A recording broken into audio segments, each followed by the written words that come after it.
Hey guys, so time for our block 11 of our All Seasons quilt. And this month we're doing the maple leaf block. A couple things I wanted to remind you of. I don't monitor this channel, so if you comment on here, I may not see it. I'll leave the email down below if you have any questions or need anything. Need any help with anything, I'll try to help, if I can. But just email me would be the best way to get a hold of me. So yeah, so this is a simple block. It's going to be a lot similar to the shamrock block that we did back in March. Just a little bit different. So all you need for this, I'm using two different fabrics. The pattern calls for one fabric, but I'm using this for my leaf part, and I'm using a brown for my stem. Just, I don't know, because anyway, so you're going to need, for your leaf fabric and your stem, if you're going to do your stem all the same color, you're going to need 2 5x5 squares, 3 4.5-inch squares, and one strip that's 1.5 by 7. I cut mine at 1.5 by 8 just to make sure I had plenty of length. And then your background fabric, you're going to need 3 5x5 squares and one 4.5-inch square. Super easy. So let's get started on this. The first thing we're going to do is make some half square triangles.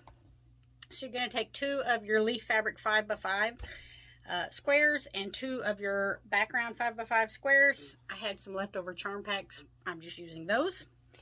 And we are going to draw a line on the back side and then place these right sides together. Let me see if I can get you bent down here where you can see. Okay, so right sides together, and we're going to sew on both sides of the drawn line there. Now my charm squares have got pinked edges, but it looks like they're measured from the outside because, okay.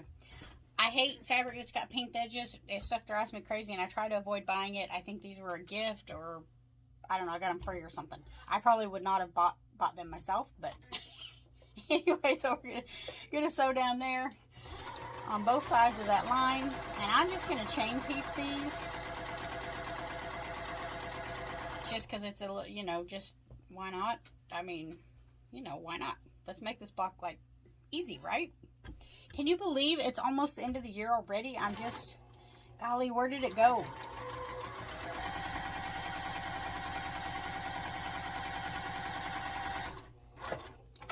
I'm talking time has literally flown. Of course, I'm over 50, and they say once you hit over 50, it's all downhill, but I don't know.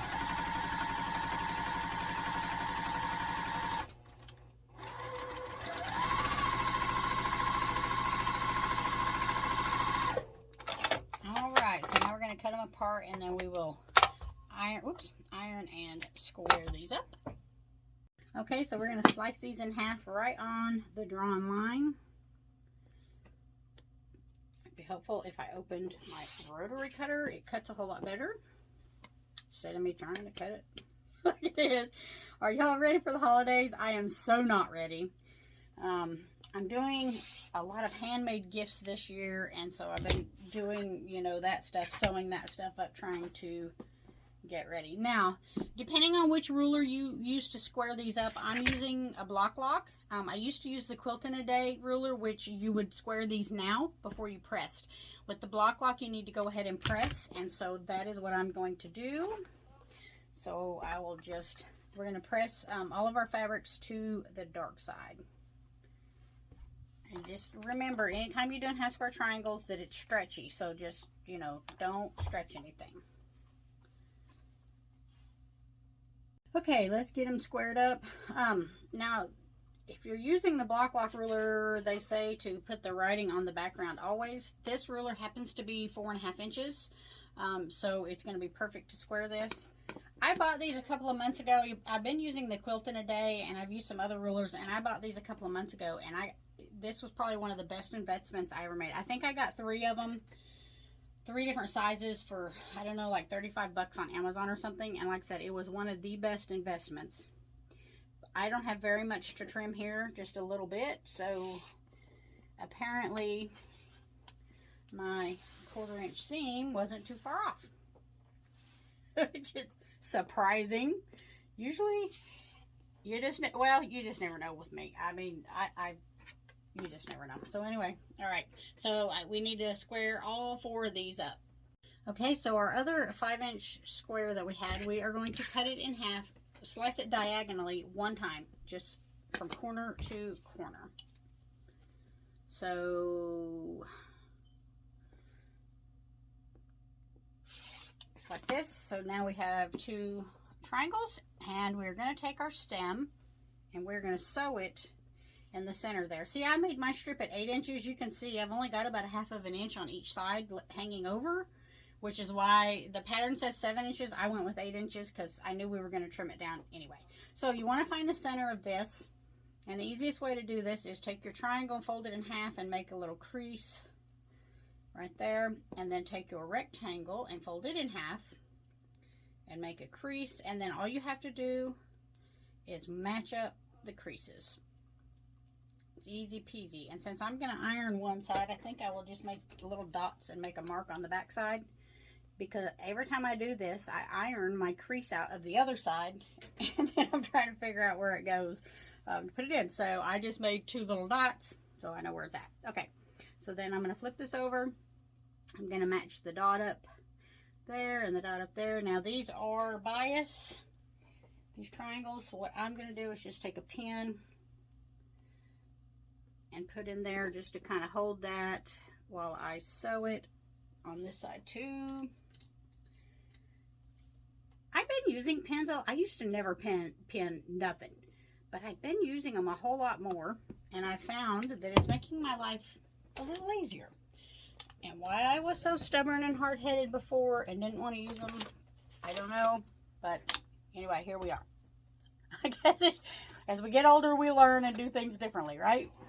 What they say. So make sure all that's lined up.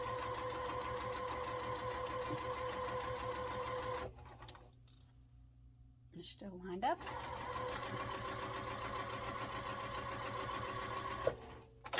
Okay, and then we're going to press this to the fabric, the print. I don't know, I may not need to iron that actually. I think I'll be okay with just finger pressing. Good. Okay, so then we're going to add the other one. So this triangle here, I'm going to make a, fold it in half and make a little crease with my fingernail. And then put that right there. And then just line this up with the dot.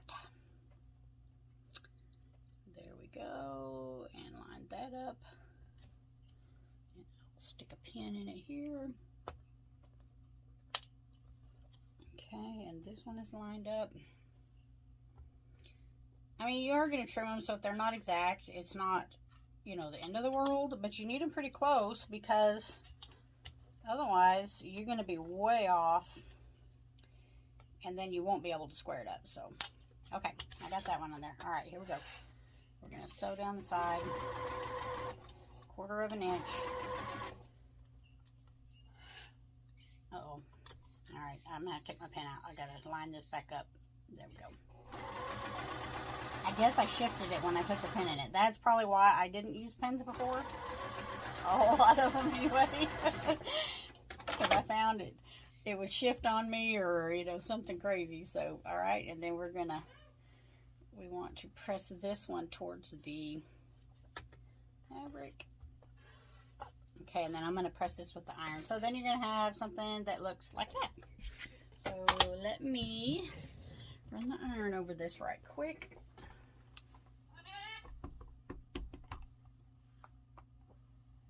Alright, nice and flat.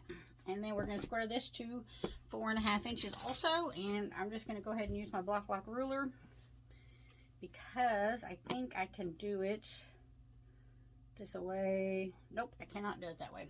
I'm going to have to get my other ruler. That's okay. I've got a 4.5 inch ruler. So right here. Now we want this strip to be in the center, so we need to, you know, center our corners in the very center of the strip on each end.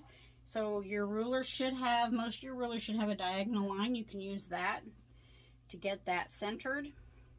And I'm going to cut off of both sides. Don't try to just do it one side or the other, or your stem's going to be all out of whack. So just center this, and the way I'm doing this is up here on the top. It's a 5, let's see, 1/2 inch.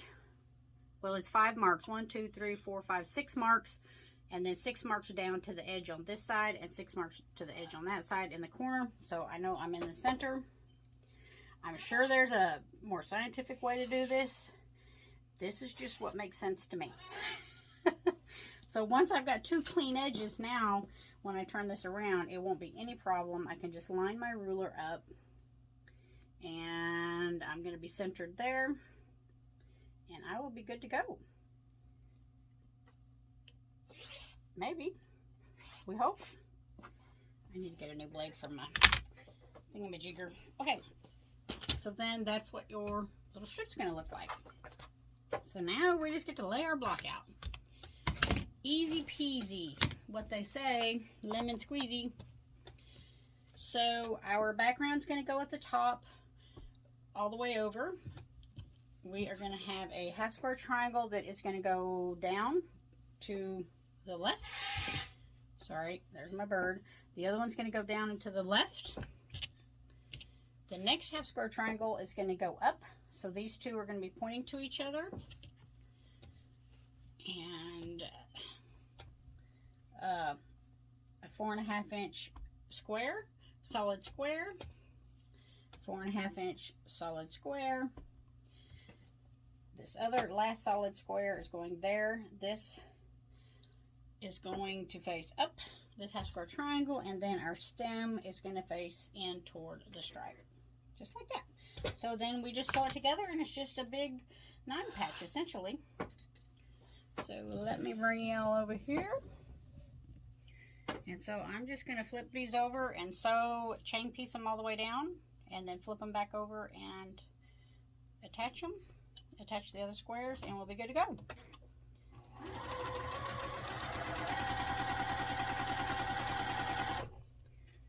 Do y'all have a lot of holiday plans, big family gatherings, or anything of the sort? We don't. Since my mother-in-law died, she was just sweetest lady, and she was big on holidays, and so we always had big holidays when she was alive. But she passed several years ago, and it just, you know, the kids are grown and gone, so it's just me and my husband now.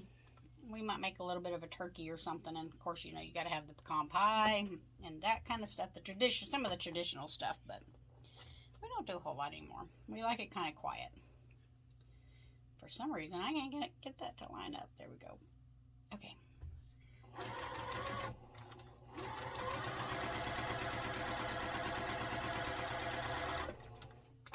Alright, and then what I'm going to do is just bring this back over here, and I'll add this other square that goes here. I don't think there's really anything to line up either, so, you know, when you sew this together, it should be pretty quick.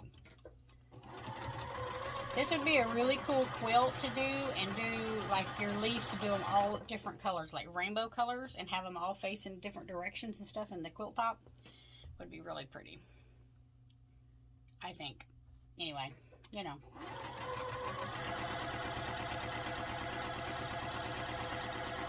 Okie dokie. The last one is our stem.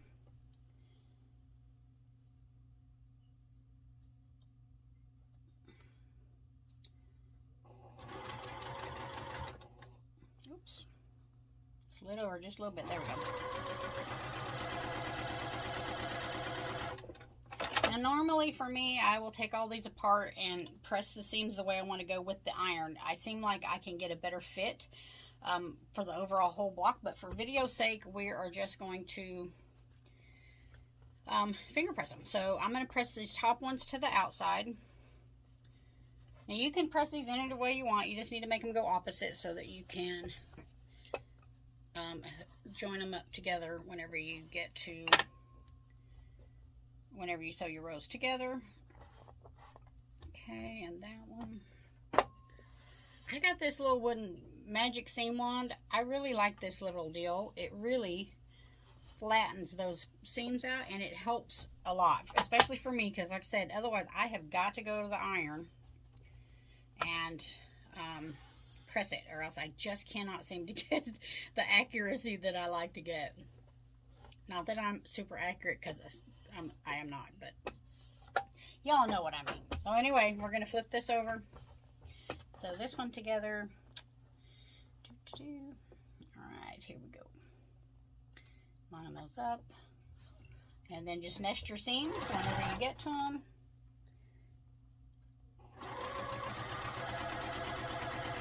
This is a really quick block. Like I said, a whole quilt of these. Or like if you had a panel, a fall panel, and then you put these around the panel, that would be really cool. Well, I can think of a lot of ways to use these blocks in a quilt. Not that I ever will, but I can think of a lot of ways. I'm full of more ideas than I am action. Let's put it that way. I got so many, a friend of mine and I were talking yesterday, and I mean, I have got so many quilt patterns I want to do. Whether I will get to them or not. Some of them I've already got the fabric purchased. I've got the pattern and the fabric and everything in a bag. And so when I get a chance to get to them, then I know, you know, I've got everything already there and ready. I'll probably die and my daughter will sell off all my stuff and there'll be some happy quilters at my funeral garage sale. Yard sale. Oh well, I guess if I make somebody happy. I was happy to buy all the stuff at the time, right? Okay, our block is done. Let me give it a press. I'll pull you over here. And I'm just going to go up with these ones. Make sure these are going down. Not that it really matters. And we'll give her a good press.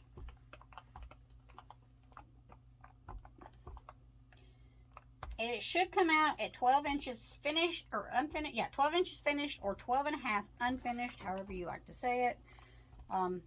If it's just a little big, you can trim it. If it's just a little bit off, you know, and small, you can take a little bit of starch and starch it down. And if you'll just gently, you know, pull this out and press as you go, you should be able to get, if it's about 1/8 of an inch or so, you should be able to work that out of it.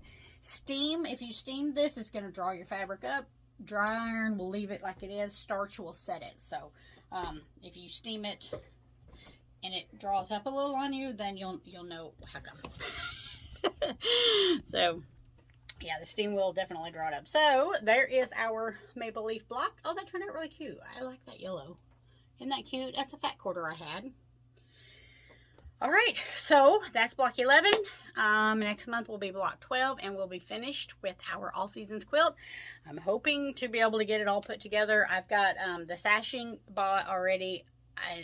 I'll, you know, once I get it all put together, I'll look at the colors and see for what I want to do for a border and what's going to match, and then hopefully I'll be able to make a video and post it. If you're not a member of Peggy's quilting group on Facebook, go over and check her out.